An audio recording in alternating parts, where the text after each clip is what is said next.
Well, thank you. What a wonderful, what a wonderful introduction. And first and foremost, welcome to my family and friends that are joining this evening. Um, I'm really excited to do this. And Heather was so nice to say, yeah, when I broached the subject, she said, yeah, I think that would work. So thanks, Heather. And she is like a member of the family. First and foremost, I want to give a big shout out to Black History Month. Just a little history thing in case you're wondering why February. And I spent most of my life wondering why February. Let's see, it's the shortest month of the year, it's crappy weather, and there's a groundhog in it. Maybe that's the reason Black History Month is February. And of course, that's not true. It's February because Abraham Lincoln and Frederick Douglass had a birthday in February. So just a little history fact for you in case you didn't know that. So big shout out to Black History Month and the BIPOC community members who play and work in the great outdoors. Big shout out. And even a bigger shout out to people and organizations, people like Heather, who's founder of Fish Instruct and United Women on the Fly, and so many other things that she does to be inclusive, to bring people into this venture that we love so much, this fly fishing. So here are some other groups, and I owe much of this to my wonderful son over there in Seattle, who lives in a much larger area than we do over here in Spokane, who shared some of these with me. So here are some of those groups out there that Heather will at some point put in, I'll put links to so that you can have access to them. Brown Girl Outdoor World, Black Girls Trekking, Black Men Run, Black Girls Run, Edge Outdoors, Climbers of Color, Color the Trails, Outdoor Afro, Brown Folks Fishing. These are all amazing organizations, people who have the same mission, right? And it's so wonderful to know that so much is going on in this way, people finding communities to belong to. So a big shout out to those groups. Now I want to stop sharing right now. So hopefully I can go back and forth and not just corrupt everything. I'm not used to this. And Heather's, she says, don't worry, it'll be fine. So I am, as Heather introduced me shortly, I am Robert L. Bartlett. I'm the second son of Francis and the late Walter Bartlett, the second grandson of John and Ethel Whedon, and the second grandson of Frank and Bertha Lee Bartlett. Originally I come from the ancestral lands of the Seneca, the Mohawk, the Delaware peoples of the East. I now, as Heather said, reside here on the ancestral lands of the Spokanes and the Colville tribes. I've been here in Spokane now for close to 40 years. And this is pretty much home for me. So just a little bit more of an introduction. Now I'm going to go back to this. Hopefully we can do this, Heather, and it's not going to, you promised me it would work. So we're going to see if it's going to work. Bob, like I said, this is a part of our learning curve. Learning, yes. And right. So, yeah. So why me and why this topic? Okay, let me tell you why. Age and stage, right, has everything to do with it. And the fact that I experienced an injury. That's how I ended up spending so much time with a laptop, looking out the window, wishing I was on a river somewhere, and instead I was nursing an injury. So stories have been a part of my life and inform me from probably before I was born. You know, I had relatives that could not read or write, but they were incredible storytellers. So stories are a part of my DNA. I just believe in their power, right?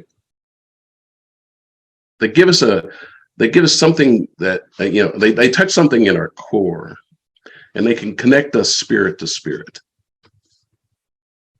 And I especially like stories that teach us a profound life lesson or inform us about wisdom, something beyond our capability at a certain time and space to understand.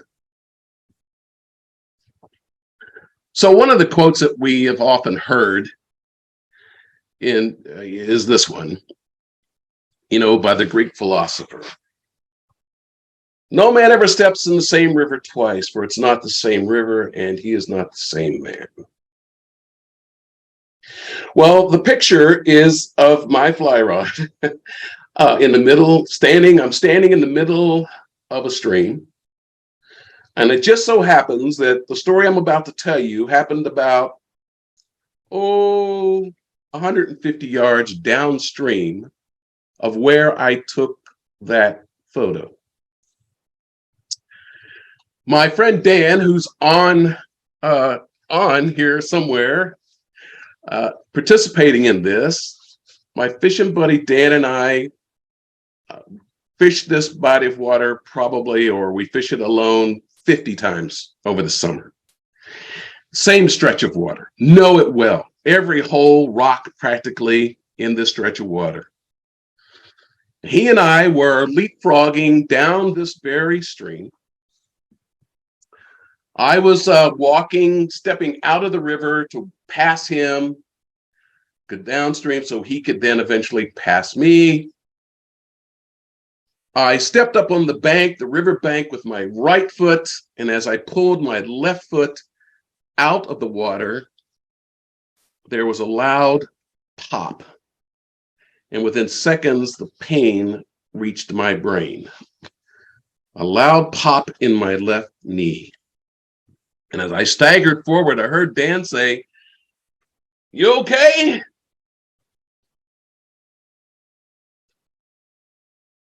Nope.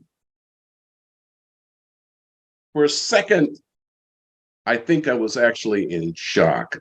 The pain was incredible, and I could not put any weight on my knee. So I'm going to stop sharing again.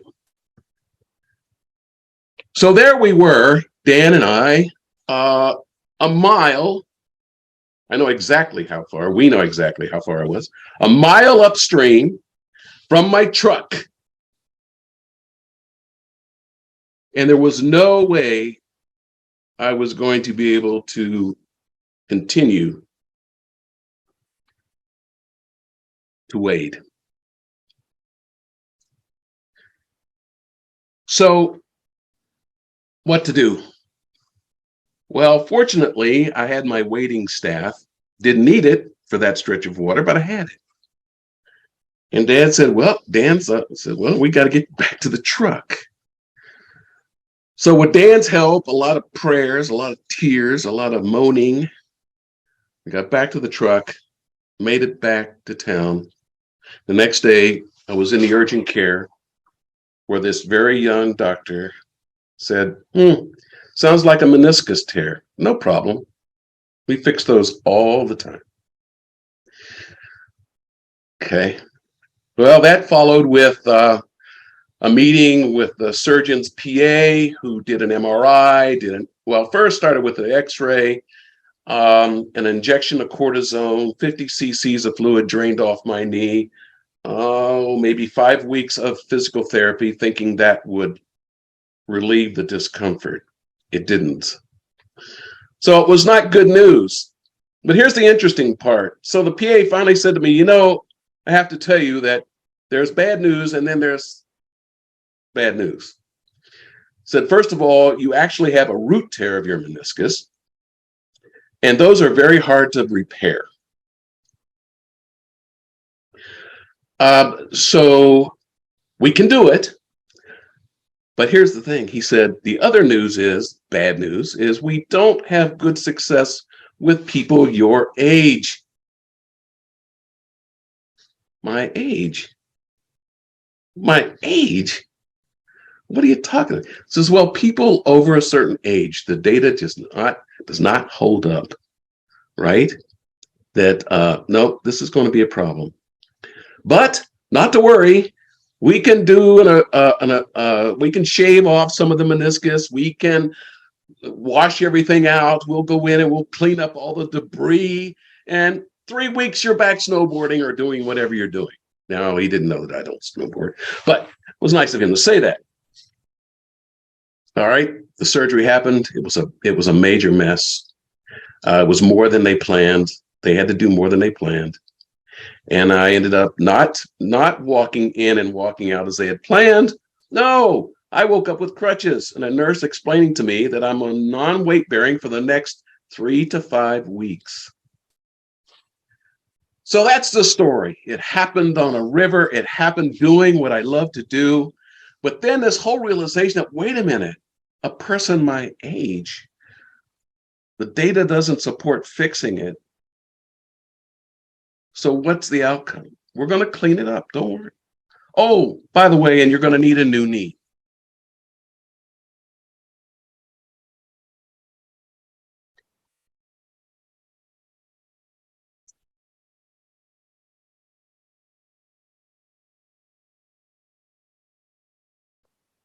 So, can you see that okay? We're back. You're good. So that's the story. And if it were not for a few things that happened that day the way they did, it could have been much worse. You know, if I would not have been with Dan, I would probably be still walking or crawling from the river. If it were not with the fact that I had a walking staff with me, it could have been much worse. If it were not for the fact that I actually keep ibuprofen in my truck, it could have been much worse. And also the fact that Dan and I and the rest of my fishing buddies have a habit of always sharing a second set of keys with the person we fish with. Because I couldn't have made it. I couldn't have driven back the hour home again. So as I said, the medical confirmation, it's bad.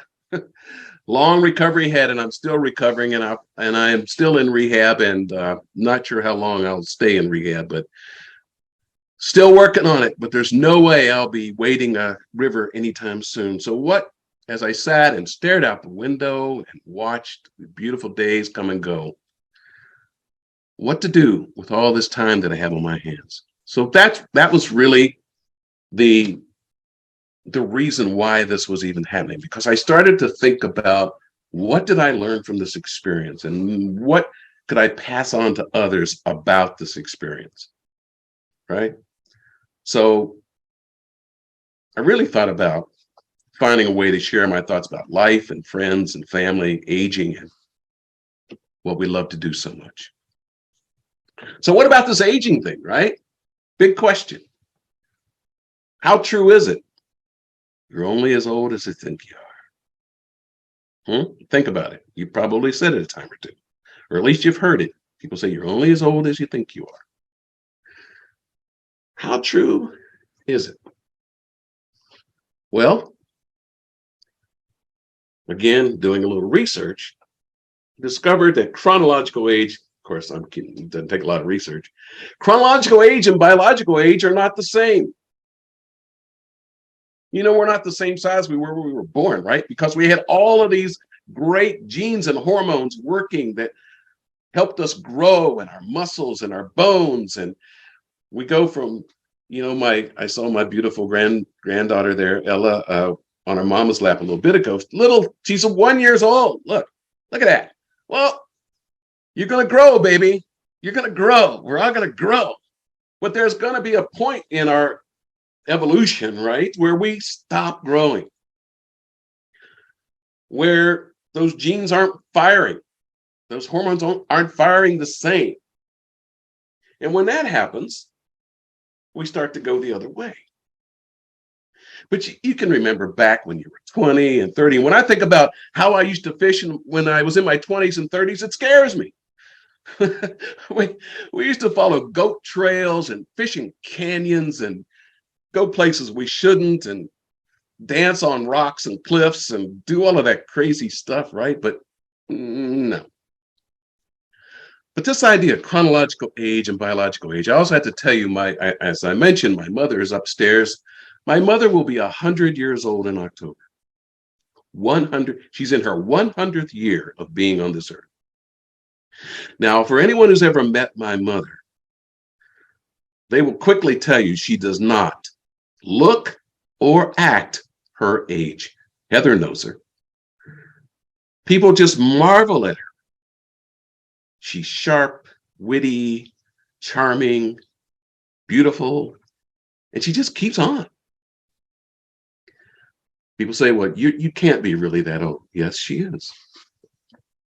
Chronological age, biological age. Well, my son reminded me of this one. Resistance is futile. The Borg. Resistance is futile. We're going to age, whether we like it or not. And as I mentioned with my mom, you can't cheat genetics. We had a friend that used to say of him about himself, he said, you know what? I'll never live to be as old as I look. It's like, what? He said, I'll never live to be as old as I look. He said, I looked old in my 40s. Isn't that interesting? Think about that. And I'm sure you knew people in your life, they looked older than they were. And you've also known people in your life, people say, oh, you're not that old, are you? Come on. Don't you love it when you end up being carded by someone and you're way past carding age? But you cannot cheat genetics. And I've talked to doctor friends about this all the time. My mother obviously says, or obviously has, her doctor always says, whenever I take her in and I'm with her and her doctor, I always thank the doctor for taking such good care of mom. And he says, no, it's genetics. I'm not doing anything. It's genetics. And some of us may not have the same genes. And it's not always easy, but there are benefits to aging. But we don't often think about it. I've had friends talk about, well, life is over. I'm 40. I'm done. The black balloons, the rest in peace. Oh, it's all downhill from here. Is it? Well, I can tell you, and some of the other folks on this video can tell you, that having time is a benefit that comes with aging. Having time. I'm retired. Some of my friends are retired. All the people I fish with except one, and I think he's here somewhere, we're all retired. So we have time, where we didn't have time before. That's a benefit. Also, there's a chance that as we age, our thinking becomes deeper and richer.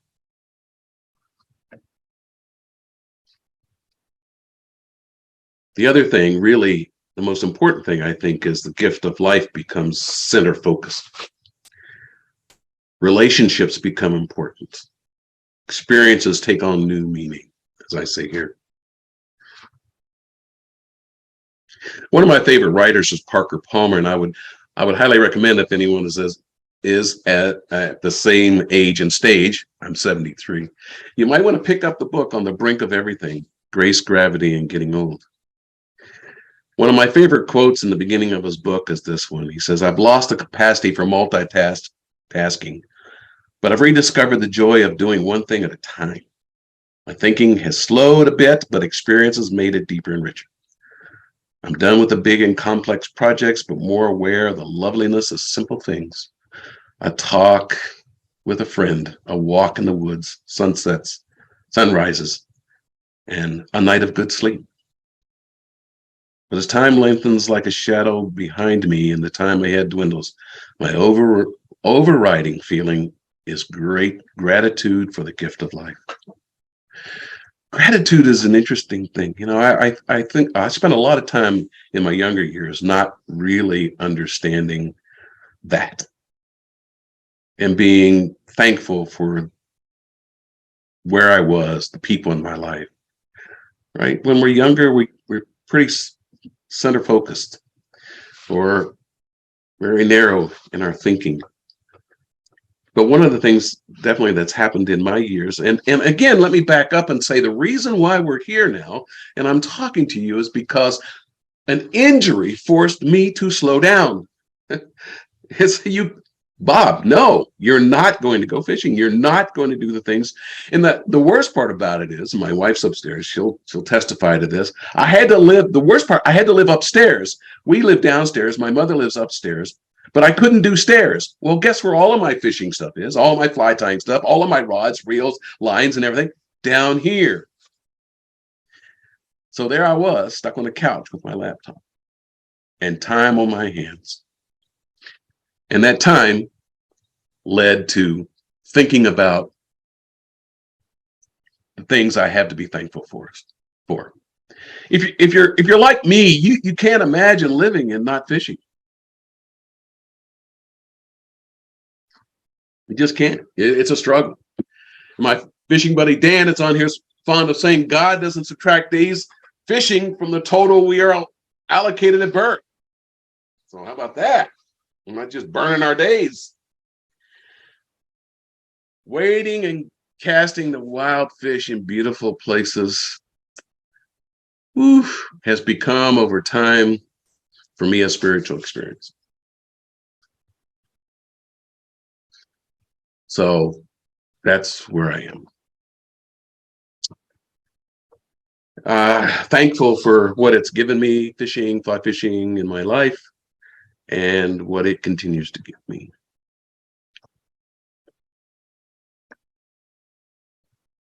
So how true is this? We don't stop fishing, right?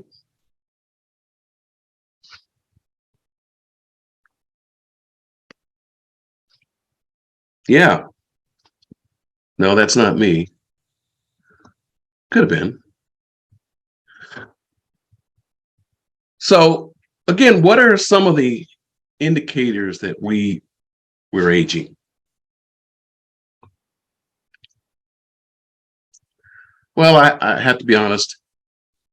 I had fun with this one. Well, I had fun with the whole thing, but this one particularly. As I sat and pondered, you're aging when? Well, yeah, how true is it? You're not as graceful. Streamside. One of our fishing buddies said, yeah, I've reached that stage where I can't watch my drift and walk downstream at the same time. Because I end up stumbling and, when you're not as graceful. When your wading staff is not just for wading. Just getting to the water, you pop out your wading staff, right? Oh boy, tent camping, sleeping on the ground loses its appeal. Nope, that's gone. How about this one? When your email and text messages are full of reminders from your doctor's office and pharmacy. Yeah. I just had a text come in to remind me of my PT appointment tomorrow morning. When conversations with your fishing friends often about surgeries, pending post ailments, and joint replacements, it's what my godmother refers to as the organ recital. When you're just talking about your bodies and what works, what doesn't work, or what stopped working, or what's working overtime.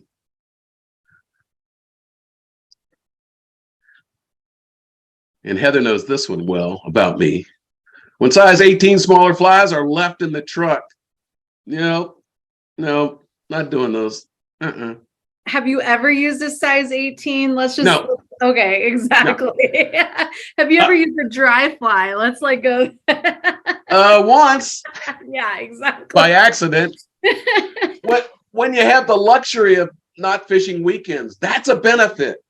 And boy, that's a good one. And I never realized just what a benefit that was until I retired and said, okay, let's go tomorrow. It's Tuesday. I don't care. Right? And my retired buddy's like, yeah, let's go. Weekends, it's crowded. Well, pre-sunup departures happen less often. Like, no, night of good sleep. How about this one? When you stop fishing midstream, just reflect on the experience and the beautiful place you are in. That's, you're aging when those become more frequent. That same stretch of water where I hurt myself, I was up there alone years ago, and I stopped midstream once and just tried to identify the different birds. Now, there was no way I would have spent that much time in my 20s, in my 30s, because I would have been wanting to, keep pushing down the river. But all of a sudden, I found myself standing in the middle of the stream, not casting, just listening. And of course, now one of my friends recently took this to a new level. Yeah, that's one of our fishing buddies, Greg. I'm downstream. This was long before my injury. I'm downstream and I look over my shoulder, just keeping track of where he is, and I don't see him. I'm like, uh-oh, I better go check. Yeah, there he is, laying in the grass, having his Zen moment. I'm like, yes, we're of that age and stage where we don't have to apologize for taking a nap midstream. Oh my goodness. I don't know if Greg's on, but I warned him that I had a picture of him taking a nap. Daughter Jamie reminded me of this one when she mentioned it, and I'm like, I have no idea what she's talking about. When fishing with your children and they refer to you as the goat, you have no idea what that means. Did you just call me a goat? What do you? No, Dad, it means, oh, I know I'm looking like a goat. When it takes longer to heal, learning that one firsthand. And Heather has not only one broken bone in her body right now, she has two broken bones in her body. Broken ankle, broken arm. Yeah. How about when you can remember when your favorite rivers weren't crowded? There were days many years ago when some of the rivers that we fished weren't discovered. Walk all day, maybe see one person, two.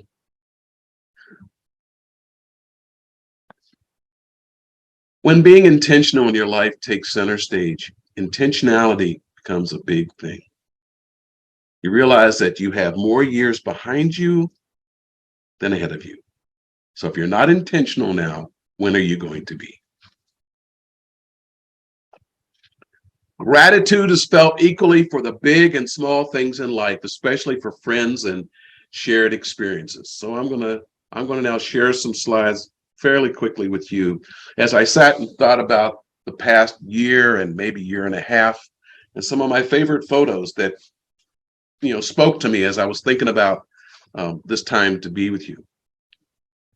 And I would encourage you to do the same thing regardless of how old you are. Put together a slideshow on your past year experiences of fishing or doing what you love to do. So as I mentioned, Dan is here somewhere participating in this, but gratitude for this man in my life. We have spent so much time together doing this.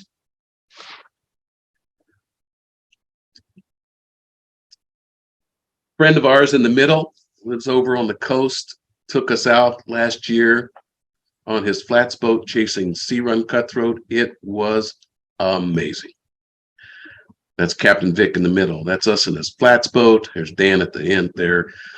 Dan's a Navy guy. I think he's in the front of the boat. I don't know what that's called. And then Vic is back here. And we caught some absolute beautiful fish. Saltwater. Saltwater. I know Jamie has a saltwater hot tub. That's as close as I ever get to saltwater.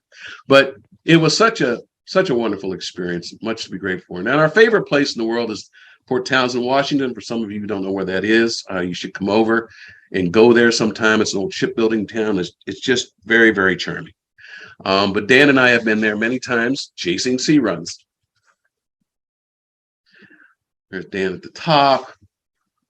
I had, of course, had me hooked up, not him hooked up, because that's just the way it's my slideshow, right? He put himself hooked up. But was it 2021? Booked a trip with the person that was sleeping in the grass, my buddy Greg. We went over and fished with Lael Johnson, who is one of the few black guides in the West, in the entire West. And Lael's an amazing, amazing guide, and he chased, we chased steelhead, and we didn't touch a lip. We didn't, but it was amazing. It was amazing. Maybe younger years, I would have been a little bit upset about that, but no, it was well worth the money just to spend a day in beautiful water, beautiful country. Anymore, I find myself doing this. Anyone else? Again, just standing in the moment going, this is awesome. Nope. And a baby girl on an undisclosed river in Montana by her house. Gratitude. Priceless. Priceless. And I have Heather to thank for this photo, and also the one in the beginning of the PowerPoint. And when we fished together, Erin, this is our other daughter, Erin, on another undisclosed river in Montana. just gratitude. And of course, gratitude. Of course. Oh, there's a streamer in the lip there, Heather. You can't see it. It's right under there. And of course, walking upstream, walking any stream. That's Erin and I walking up. She took a picture. I don't know why, but she took it. I'm glad she did. And hey, Dan will tell you if he says, "Hey, let's go to a lake tomorrow." If I can get out of it, I don't. I'm not a still water guy, but I'm thankful for still water. I'm growing even more thankful for still water now that I've reached a certain age and stage. And that's local. That's about, what is that, Dan? 40 minutes from my house to this spot right here. Here's Dan hooked up. See, I have Dan hooked up. My slideshow, I have Dan hooked up. Look at that, on a fish. Look at it. Amazing.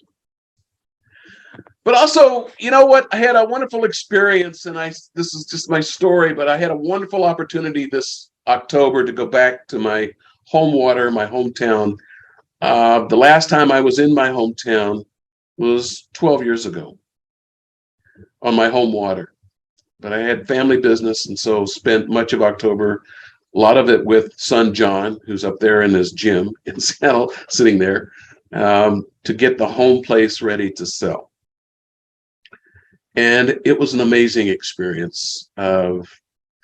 Once we got a lot of the work done and I could actually spend some time, as I mentioned where I'm from, Seneca, Delaware,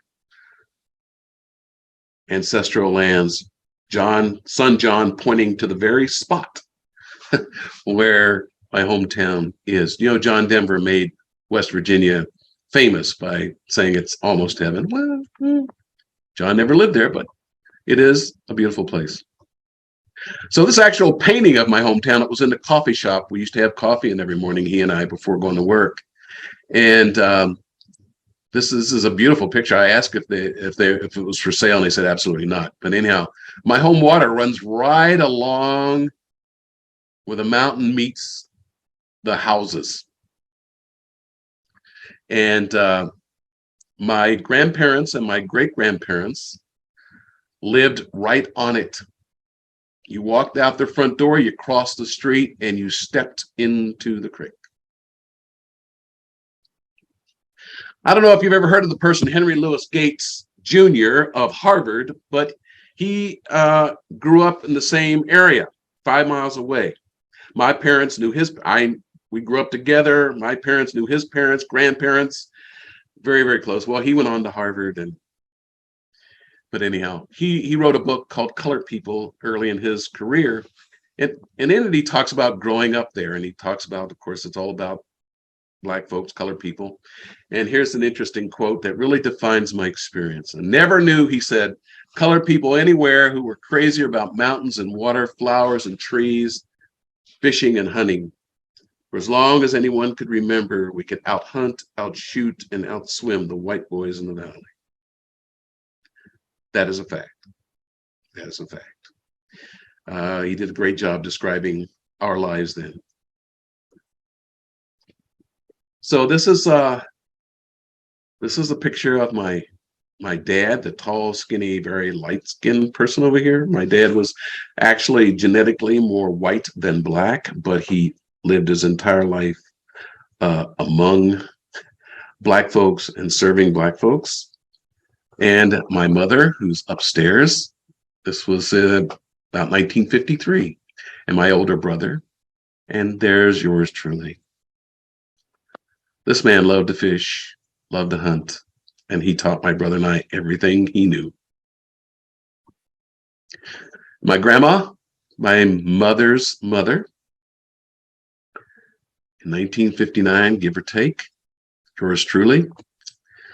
4 generations of us here. It's, again, a younger version of me, my mother, our oldest daughter, Alicia, and my grandfather, my mother's father. So Sundays growing up were reserved for family, friends, fishing. And this is a picture of us. That's my dad over here in the top right. His best buddy, fishing buddy there. These are cousins. This is my cousin Frances, or Peachy, as we called her. Ranny, that's yours truly down there, the little one. My brother and my mother over here getting out of the car. And I don't know why she's getting out of the driver's side, because she never drove a car in her life. But anyways, family. You know, we fished and hunted on Black people's property. We grew up rural, country. We fished at his house. We fished at other Black folks' homes that had rivers that ran through them all the time growing up. So 6 generations, and John, son John, who's a genealogist of the family, has us now back 7 generations. But 6 of them, we know, 6 generations lived right there near that water. And that's my dad. This is 1959? And fishing home water. And of course, my dad's pursuit became mine. There's a picture of my home water where at one time flies and lures flew, but then, well, worms and lures flew, and then flies flew. As my pops had a conversion experience, and so he switched to flies. So first it was all about subsistence fishing, as many of us entered this thing, entered this wonderful world of fly fishing. We fished with bobbers and worms, and then we fished with lures and rubber things with propellers on them, and we ate the fish we caught. And well, for Dad, everything changed in the 1960s when Kirk Gowdy and American Sportsman came on TV, and we watched it religiously. And so Dad's sitting there and he's watching Kirk Gowdy fish with flies. And he's like, I want to learn to do that.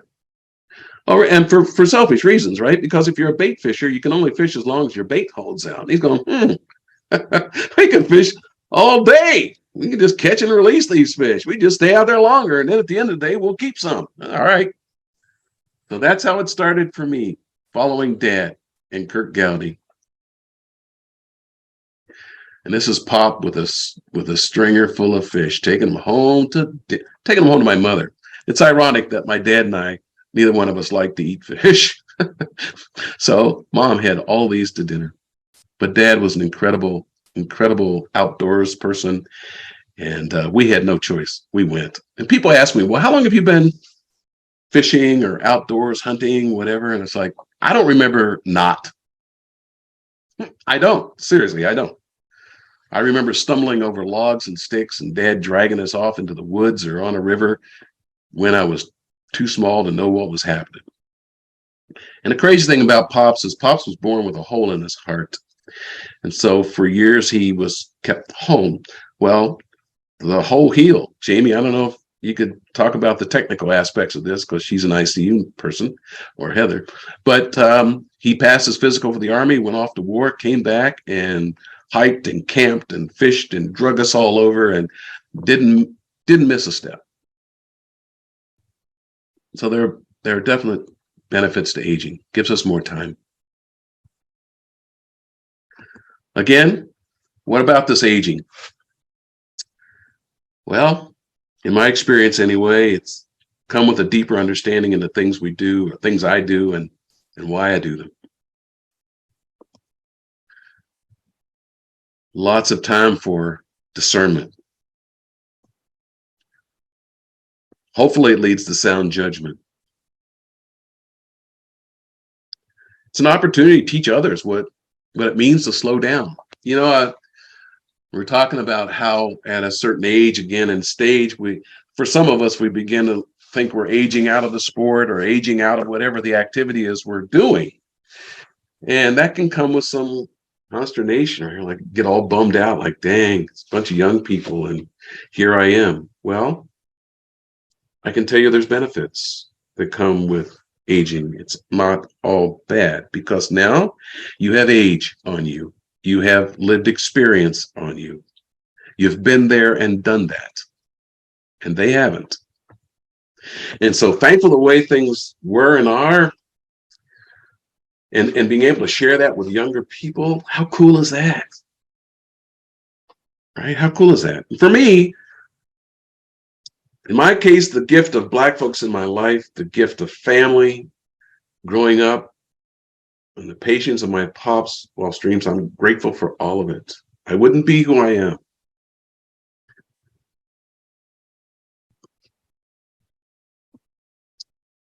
So we gain wisdom with age, right? It's not all a downward spiral. If we allow ourselves to, we should become wiser. How about gaining elder status? Thanks for referring to me as a goat, I guess. I know. Elder status.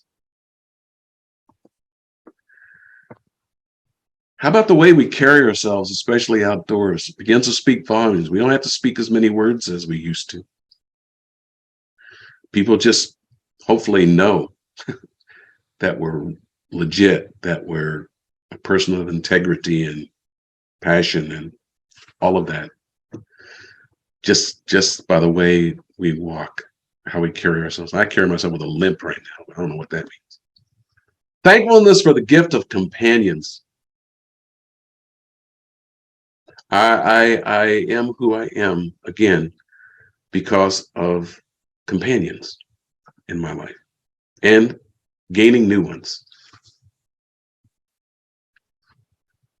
And of course, thankful for the gift of fly fishing. My goodness, if it weren't for that, Heather and I would probably have never met. I would, a lot of things just wouldn't likely have happened in my life.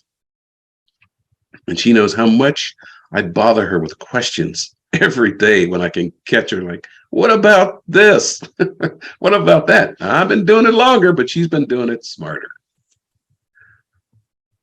And of course, the age and stage for how true for me, for thy rod and thy staff now comfort thee. You would look a little silly maybe at 30 walking with a wading stick. But at 70, people go, oh yeah, that makes sense. So I mentioned insights in the introduction, in the title of this. And let me share a collection with you. So these are insights or tips. And again, if I wouldn't have hurt myself that day, probably wouldn't have thought through these. Some I mentioned though. Wisdom and experience matter. Share it. I want to share it more than ever as my shadows lengthen. Don't fish alone.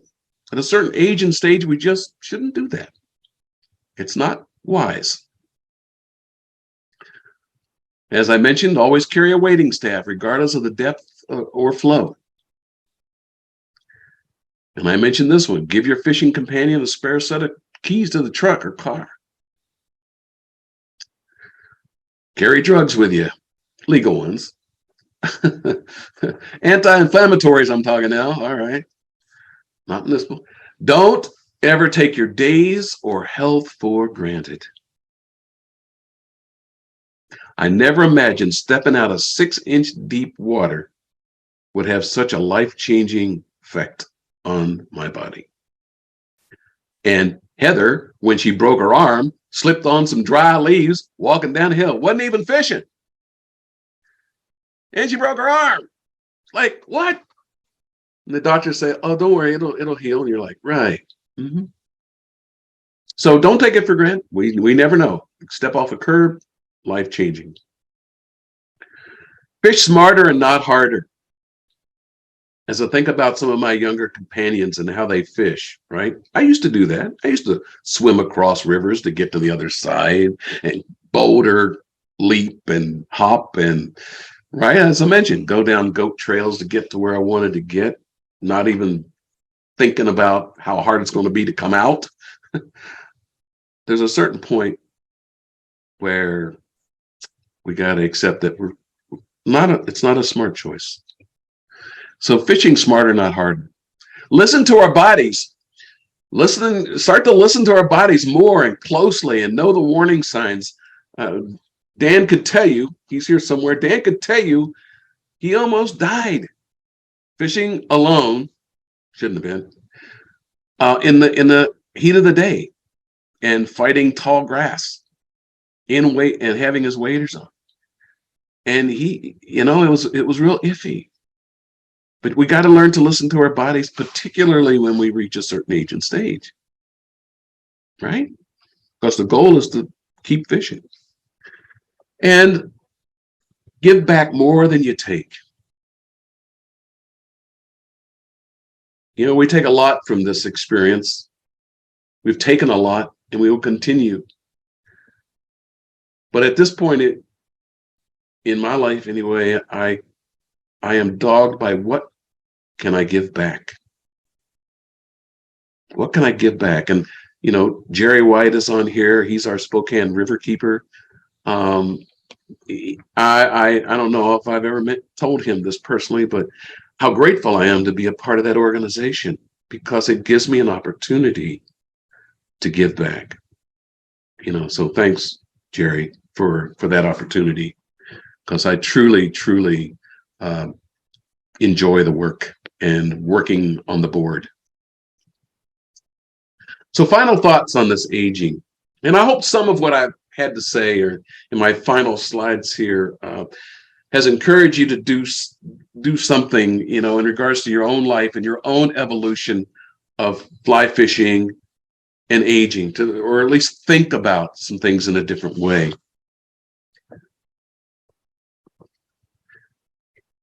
Aging is making adjustments. It's about making adjustments in all aspects of our life.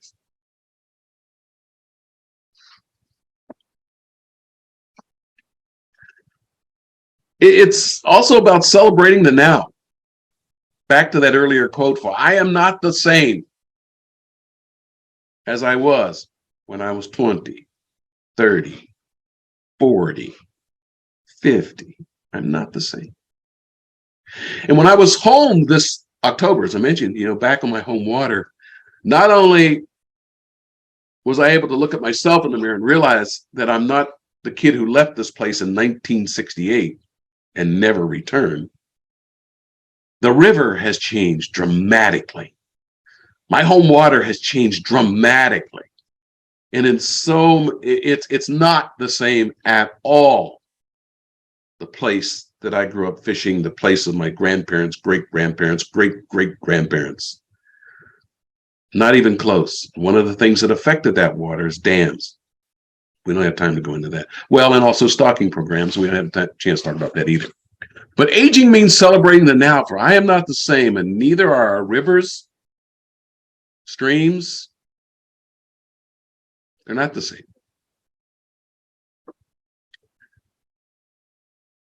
And as I mentioned before, this chronological age, there's this biological age, this is the age that we, in our minds, how we see ourselves. I think all of those are part of the truth that make up who we are. It's all true. There is a difference between chronological age. There is a difference between biological age and chronological age. And there is a difference in how we think of ourselves. And in the end, I think it is more about attitude than birthdays. And like I said before, you and I know some people, although they're chronologically young, think of themselves as old. They're done at 30, 40, or they're just feeling the age. It's like, okay, well, you got to get over that. At a certain point, you're going to look back and think, oh, those were the best years ever. The age is an opportunity to celebrate the gift of life and shared lessons learned along the way to those, as I said, less traveled. We owe it to those whose ways are less traveled to share our experiences, to share some wisdom, old folks' wisdom, right?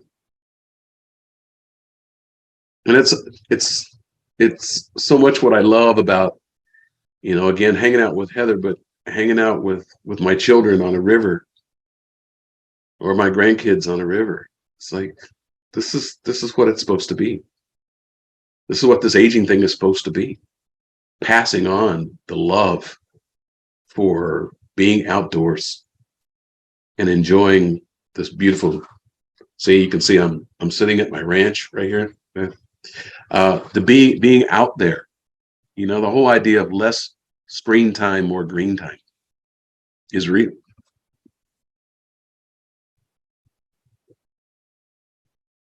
So as I have to tell myself as I limp up my stairs, as I try to do things, with this bum knee, that the best is yet to be. I gotta believe it. In some ways, you gotta accept that steelheader attitude, that salmon attitude. The next cast will be the one, right? I'm gonna come back tomorrow. I'll be cold tomorrow, but I'm gonna be standing there. I'm gonna be swinging. Gotta believe that the best is yet to be. So my final slides, I have a great deal of gratitude for my oldest daughter, Alicia, who was a tech person like Heather, but she came over and helped me walk through some things and think about things. And so shout out to our oldest daughter, Alicia, and who's promised to spend more time with me fly fishing this summer. So we'll see about that. Her professional tech support, and also the person down below there, that young person on the oars that at the time didn't have a broken arm. Because she means the world to me, as a friend, as a professional angler and educator. And so a lot of gratitude, feeling it.